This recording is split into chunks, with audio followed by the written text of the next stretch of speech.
And one of the new initiatives we're launching as part of 574 LMPD is a new program that helps target methamphetamine use and abuse.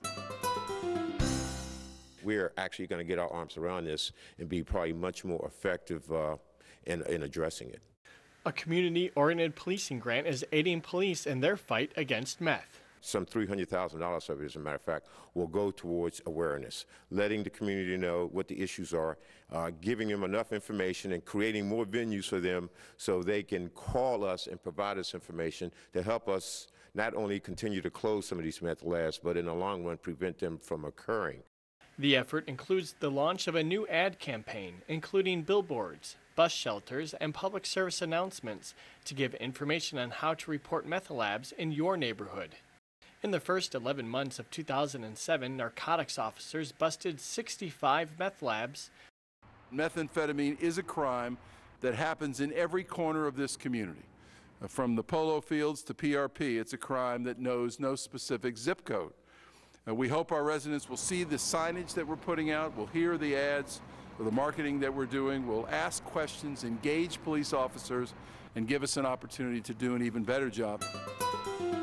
And this new program was made possible by a $450,000 grant that the city received from the federal government, part of the COPS program. You're exactly right. Methamphetamine is growing in a substantial way in cities across America. It used to only be an issue in the rural areas.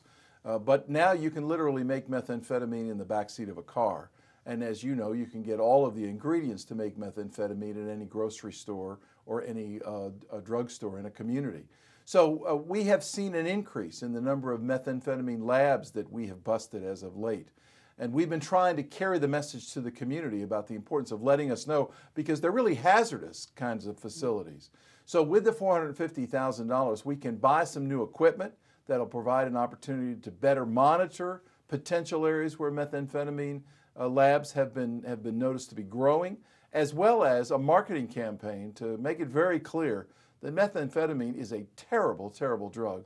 It ruins an individual's physical being, and it literally is one of the most addictive drugs that's available on the market today. So we're trying to carry the message as well as enforce the law as aggressively as we can. And this was a competitive grant that Louisville was competing with other communities, and really we were shown to have done a great job here in our community about educating citizens, building on our Meth 101 workshop. Yeah, you know, through the neighborhood associations, working with our police department, we had a methamphetamine 2-hour lecture, if you will, an interaction with a Q&A with about 200 folks from throughout the community who showed up for a citizens meeting to understand what methamphetamine is, how to be alerted if a facility is in your neighborhood, what to look for. And so the federal government was really appreciative and impressed with our aggressive approach on methamphetamine as an issue.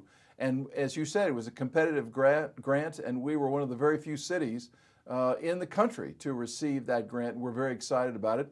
Appreciate citizens working with our police department to stop the expanse of this terrible, terrible scourge. And of course, it's all part of our Keep Louisville Safe campaign that we launched to prevent a crime in our community. And right after we had that Meth 101 workshop, I know you were notified that we had 5 meth busts that weekend. And it was all because citizens that attended the methamphetamine workshop, they knew what to look for. They saw something peculiar in their neighborhood.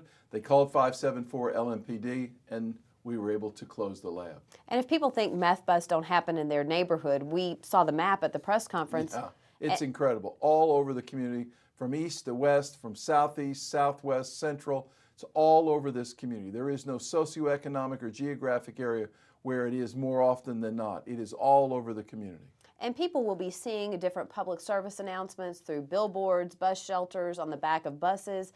And really that message is to engage residents and say, we're not going to take this in our neighborhood. Right. We're keeping them out of the neighborhood. We're not allowing that kind of activity to occur in our neighborhood. And neighbors are engaged to let us know when they see something peculiar. And it's been working when neighbors work with the police department and call that 574 LMPD. Absolutely. And the city is also working with residents to make sure that we're all prepared in case of a disaster in our community. More on a new program to make sure Louisville is ready, coming up in just a moment. National City Bank is allowing us to use at least a dozen of its drive-through facilities throughout the community to dispense medications directly to our citizens during a crisis situation. Such medications might include antidotes, antibiotics, or vaccines.